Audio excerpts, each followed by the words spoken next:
Welcome, everybody, and hello to all of our friends in our early Zoom room show. And for any of you that are new, please give us your name and your geographic location.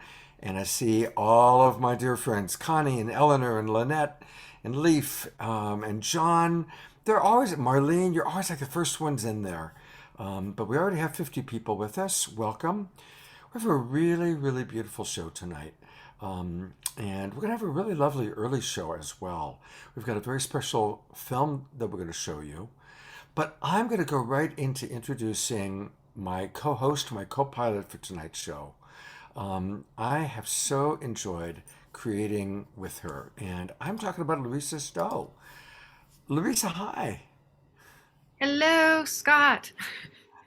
It's so wonderful to be doing this, and creating this conversation and engaging in this beautiful conversation that's bringing forth a new world that we are all opening and saying yes to.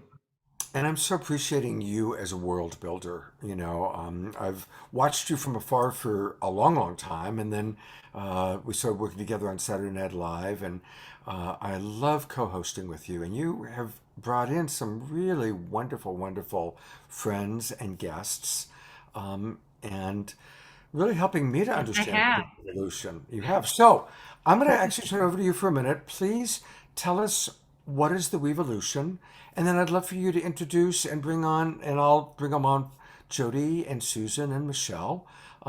So take it away. Tell us about the WEvolution and tell us about your friends.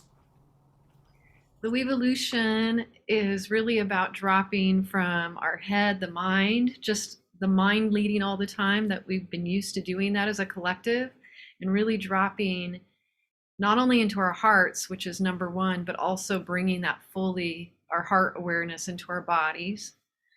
And linking, I like to say linking hands and hearts and arms with one another in a unified vision of creating what we want in the world, looking towards what are those things that we want, what are those core values that we want to bring into this world, rather than spending so much of our energy talking about what we don't want, which is, we all see this happening specifically right now in the world, and the polarity that's happening.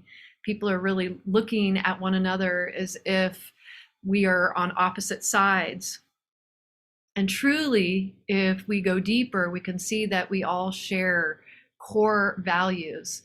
And so, what do we want to bring in this world together? And if we, rather than as individuals, think about it as our own individual mission, but instead look at how can we do this together? Like how can we have more fun in life actually doing this together? Because I'll tell you, it's like when we try to do it all by ourselves, when we think that we're supposed to be the one to save the world, that's like a heavy load. It's like I don't want to do that. Not only do I not want to, but I can't. I can't do this by myself, nor I don't think any one of us can do it alone. It's it's so much more fun and playful when we see a common vision for what we want to bring forth in the world. So thus the we evolution, the we, but not only the weave, and how we weave together all of our talents and our hearts and our desires. How do we create who we truly are, which is love? We know we come from love and we return to love, therefore we are love. So how do we embody this love? How do we embody this heaven on earth that we are? And I believe that the WEvolution is the very piece that's going to make all the difference, making that happen. Beautiful. Well, I'm going to start bringing your friends on, and you can introduce them. We'll start with Michelle. Michelle Anderson. Hi, Hey, sweetheart. I love this sister so much. We met years and years ago at a show and just fell in love with each other. And I've just seen her like be such an incredible inspiration in our community of bringing people together that have different ways of seeing things in life. We worked together in San Onofre for a common cause of bringing more safety around the nuclear um, the San Onofre issue out there, and I saw her in action and how she could speak so eloquently to people that were a bit frustrated that they were not seeing what we were seeing about what was going on with the nuclear possibilities of crisis. So watching her and who she is has been an inspiration. Seeing what she's doing with Eric Rankin on Awakening Code Radio and Laguna, it's just been an inspiration to watch her in the world and see what she creates. So I'm excited to have her on this show because she really exemplifies and models what the WEvolution looks like. Man, thank you so much. I really appreciate the way that you embody the WEvolution. You don't just talk about it, you are it. And I feel like everybody that's joined together tonight demonstrates that as well. We were talking before we came on, even on the pre-show here, talking about how most of us are more comfortable in a dialogue setting rather than doing a presentation. And I think that's modeling the WEvolution. There's no hierarchy. We're not propping one person up and pushing another person down. Everybody's just loving each other right where we're at. We're all pieces in this grand play that's playing out right now. We're all puzzle pieces. And I just feel so honored to be here with each one of you because you're all my inspirations as well. Sometimes that little girl in me comes out and I'm thinking like, why am I on camera right now? How is that happening? Because you're a love bug. That's it's what all about love. Yeah, I'd rather be behind the scenes, like, what I do at your concerts. Your music has a transmission in it that opens hearts. That's the shortest way that I could say what I feel, is that what humanity needs right now is to remember our humanity and that we're all love bugs. We're sent here to love. So when we operate from that open-hearted space, miracles happen. That is where the magic is. And I just feel like this is super exciting that we're co-creating the dream, bringing it into reality, rather than like what you said, Larisa, the old system, the old paradigm, pointing fingers, blaming, judging, shaming. It doesn't work. It's not sustainable. It doesn't feel good. And now when we come here together where we're lifting each other, there's no competition. There's a collaborative spirit and a cohesiveness that this container is being held through love, by love, for love, yes, and as love. Thank you. That's very, very well said. And you are perfect the way you are.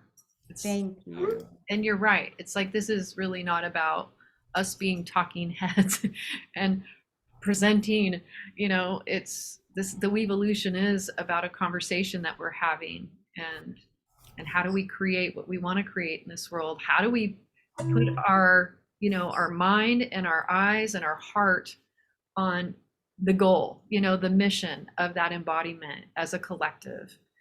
So thank you. Everyone said that to me too, Michelle. It's like, Susan was like, this should be a conversation. Jody's like, this should be a conversation. It's the WEvolution. And so it's going to be interesting to see how, moving forward, how we all begin to navigate that more. I love that you brought that up, that we're all wanting to dialogue in a conversational way rather than spouting a bunch of facts or things that are special. I mean, it comes up when we dialogue, but this is the way we breathe it into being. Yeah. Speaking of dialogue, I'm going to bring Susan and Jody on, and I'll let you introduce them briefly. Okay. Susan, I met my beloved sister Susan at Green Valentine's Day event that our other beloved sister, who's going to be speaking tomorrow, Satyana, she organized this amazing event of bringing nonprofits together that are doing really wonderful things in the world, and had my band play at it. And Susan had a booth that was focused on Suban Fusome's work and walking for water, putting wells in Africa and India and different places. and we had an instant connection.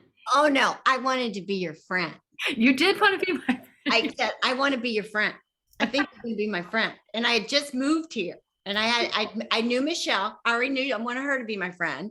And I moved here and I was like, no, this woman's going to be my friend. And I gave you a book, You did. phone number in it that was Sabanthu's book. Yes, this is true. It is true. And as it turned out, we became amazing friends. It took a moment, yes, but I Oh yeah. And lost it. I like lost it, but we reconnected, and I absolutely adore you, and I love what you're doing in the world. You absolutely model the WEvolution and are so inspirational. Well, I like what we're doing in the world. I mean, I mean, it's back to the weaving and the world right. and excitement, and I really do think all of us in this and beyond, the people who choose to be on this are a part of how do you become community again in the world? How do you bring the indigenous practices into modern times? And I always tell the story, and I'll tell it really quick, that Sabanthu in the small village in Burkina Faso, which is why I found her, was through her book, that the women gather, and the mom that's pregnant goes into a trance, and the baby speaks through that mother what the gift is that child's bringing to the village. And it's named so that it's reminded of its gift. And all the gifts are just as valid as important as each one. And sometimes a child can come in with something like Asperger's, and they know that that's a child that's bringing a special message to what needs to shift and happen and open, and that they have a gift that they're also bringing. So nobody's excluded. And I think that's what we have to recreate in this WEvolution, right? Yes, absolutely. Yeah. So, I mean, I couldn't imagine doing it with better people than all these people I'm hanging out with right now. So isn't it fun? And Terrell, I made him be my friend too. He'll be in later. So I know, right? Yeah. So We're so interconnected. And your music has always warmed my heart and opened me and allowed me to get actually grounded. You know, usually you think music takes you out, but you take me in. And I want to thank you for that. And I want to thank everybody, Michelle, everybody that does their beautiful work in the world. We have to each bring our gift together and be the humanitarians that we were meant to be, and teach our children how to be of service, which is, to me, the biggest thing we have to do. Or we have to all be mothers and fathers for all the children all around. Yes. Thank you. And that was like one of the things that Subanthu taught. Yeah. Well, that her tribe that she came from, and that's in your book. You absolutely. Walking with Sabanthu, it's in my book, but I have to say I had an experience, and then I'll say it's kind of funny. I got in a fight with my son, right? I got in a terrible fight with my son at Thanksgiving. And I don't usually fight with my children at all. And I called my girlfriend, who's another mother to my son, and told her what happened. She called him and she said, Brianna, really? And that shifted the whole thing. Right on. on. I mean, it's just like we need all of us to be mothers to everybody's children's, and all of us to be fathers. And it has to change. We have to become a we. Yes, we do. Thank you.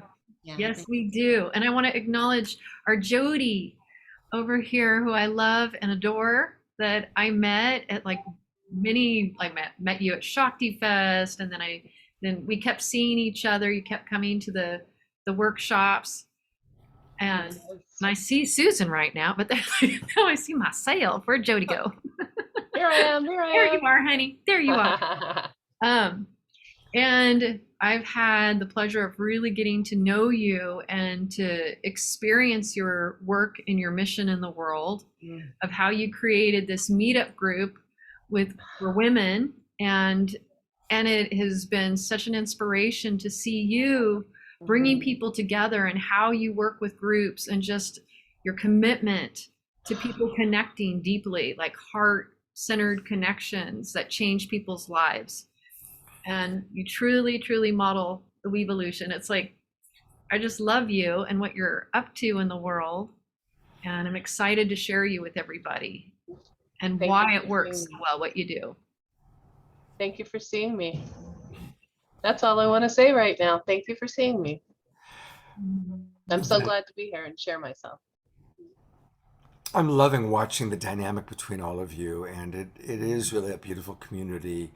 And there it is. You know, you have your WEvolution community that's now merging with the ever-growing global Peace Tribe community, and we all are taking hands, supporting each other, helping each other to stay inspired, and also helping each other to remember when we forget.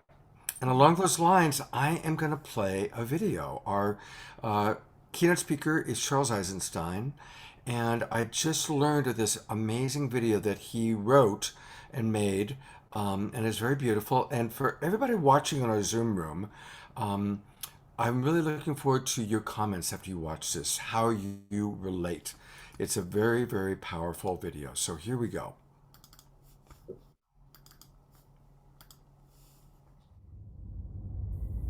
A gathering of the tribe. Once upon a time, a great tribe of people lived in a world far away from ours. Whether far away in space or in time, or even outside of time, we do not know. They lived in a state of enchantment and joy that few of us today dare to believe could exist, except in those exceptional peak experiences where we glimpse the true potential of life and mind. One day, the elders of the tribe called a meeting. They gathered around, and one of them spoke very solemnly. "My friends," she said, "there is a world that needs our help. It is called Earth, and its fate hangs in the balance. Its humans have reached a critical point in their collective birthing, the same point our own planet was at 1 million years ago. And they will be stillborn without our help. Who would like to volunteer for a mission to this time and place and render service to humanity?" "Tell us more about the mission," they asked. "It is no small thing. Our shaman will put you into a deep, deep trance, so complete that you will forget who you are. You will live a human life, and in the beginning, you will completely forget your origins. You will forget even our language and your own true name. You will be separated from the wonder and beauty of our world and from the love that bathes us all. You will miss it deeply, yet you will be unable to name what you are missing. You will remember the love and beauty that we know to be normal only as a longing in your heart. Your memory will take the form of an intuitive knowledge as you plunge into the painfully marred earth that a more beautiful world is possible. As you grow up in that world, your knowledge will be under constant assault. You will be told in a million ways that a world of destruction, violence, drudgery, anxiety, and degradation is normal. You may go through a time when you are completely alone, with no allies to affirm your knowledge of a more beautiful world. You may plunge into a depth of despair that we, in our world of light, cannot imagine. But no matter what, a spark of knowledge will never leave you. A memory of your true origin will be encoded in your DNA. That spark will lie within you, inextinguishable, until one day it is awakened. You see, even though you will feel, for a time, utterly alone, you will not be alone. We will send you assistance, help that you will experience as miraculous, experiences that you will describe as transcendent. These will fan that spark into a flame. For a few moments or hours or days, you will reawaken to the beauty and the joy that is meant to be. You will see it on Earth. For even though the planet and its people are deeply wounded, there is beauty there still, projected from past and future onto the present as a promise of what is possible and a reminder of what is real. After that glimpse, the flame may die down into an ember again as the routines of normal life there swallow you up. But after each awakening, they will seem less normal, and the story of that world will seem less real. The ember will glow brighter. When enough embers do that, they will all burst into flame together and sustain each other. Because remember, you will not be there alone. As you begin to awaken to your mission, you will meet others of our tribe. You will recognize them by your common purpose, values, and intuitions, and by the similarity of the paths you have walked. As the condition of the planet Earth reaches crisis proportions, your paths will cross more and more. The time of loneliness, the time of thinking you might be crazy, will be over. You will find the people of your tribe all over the Earth and become aware of them through the long-distance communication technologies used on that planet. But the real shift, the real quickening, will happen in face-to-face gatherings in special places. When many of you gather together, you will launch a new stage on your journey, a journey that, I assure you, will end where it begins right now. Then, the mission that lay unconscious within you will flower into consciousness. Your intuitive rebellion against the world presented to you as normal will become an explicit quest to create a more beautiful one. A woman said, "Tell me more about the time of loneliness, that we might prepare for it." The elder said, "In the time of loneliness, you will always be seeking to reassure yourself that you are not crazy. You will do that by telling people all about what is wrong with the world, and you will feel a sense of betrayal when they don't listen to you. You might hunger for stories of wrongness, atrocity, and ecological destruction, all of which confirm the validity of your intuition that a more beautiful world exists. But after you have fully received the help we will send you, and the quickening of your gatherings, you will no longer need to do that, because you will know. Your energy will thereafter turn toward actively creating that more beautiful world." A tribeswoman asked, "How do you know this will work? Are you sure our shaman's powers are great enough to send us on such a journey?" The elder replied, "I know it will work because he has done it many times before.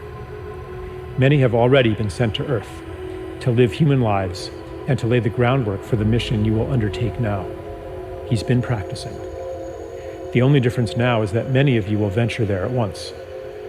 What is new in the time you will live in is that you will gather in critical mass and will each awaken the other to your mission. The heat you will generate will kindle the same spark that lies in every human being. For in truth, each one is from a tribe like ours. The whole galaxy and beyond is converging on Earth, for never before has a planet journeyed so far into separation and made it back again. Those of you who go will be part of a new step in cosmic evolution." A tribesman asked, "Is there a danger we will become lost in that world and never wake up from the shamanic trance? Is there a danger that the despair, the cynicism, the pain of separation will be so great that it will extinguish the spark of hope, the spark of our true selves in origin, and that we will be separated from our beloved ones forever?" The elder replied, "That is impossible. The more deeply you get lost, the more powerful the help we will send you. You might experience it at the time as a collapse of your personal world, the loss of everything important to you. Later, you will recognize the gift within it. We will never abandon you." Another man asked, "Is it possible that our mission will fail and that this planet Earth will perish?" The elder replied, "I will answer your question with a paradox. It is impossible that your mission will fail, yet its success hangs on your own actions. The fate of the world is in your hands. The key to this paradox lies within you, in the feeling you carry that each of your actions, even your personal secret struggles, has cosmic significance. You will know then, as you know now, that everything you do matters." There were no more questions. The volunteers gathered in a circle, and the shaman went to each one. The last thing each was aware of was the shaman blowing smoke in his or her face. They entered a deep trance and dreamed themselves into the world where we find ourselves today. Here we are. Yeah. Here we are. Here we are.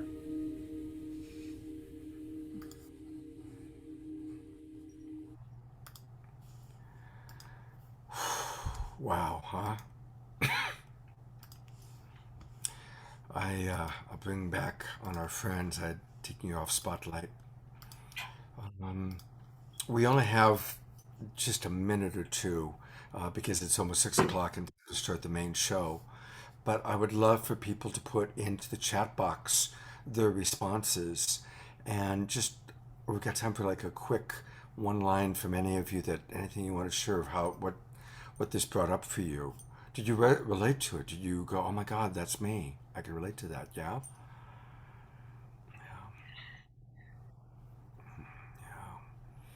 And I saw that the other day. I'm not muted, am I? I saw that the other day, cried my eyes out. Cried my eyes out. I'm a crier, as you know. Larisa knows, Susan knows, I'm a crier. We love that about you, hon. Yeah, I'm just very, I'm moved by what he points out, and it is within each of us. I like when in the beginning, when he talked about, we were born to be in enchantment and joy. And Larisa, you always bring us into that when we're at your concerts, and you remind us of that. And I've experienced that with you. And when he talks about, the fate hanging in the balance, totally relate with that it just feels like it is no more go time than it's ever been. I sometimes find myself saying, how was I born into this time on earth? How did that happen? Because this film nails it. It nails it. It's 6 o'clock, so I need to start us. But hold on, and I definitely want, once we're into the show, I'd love to get additional feedback. But I need to start us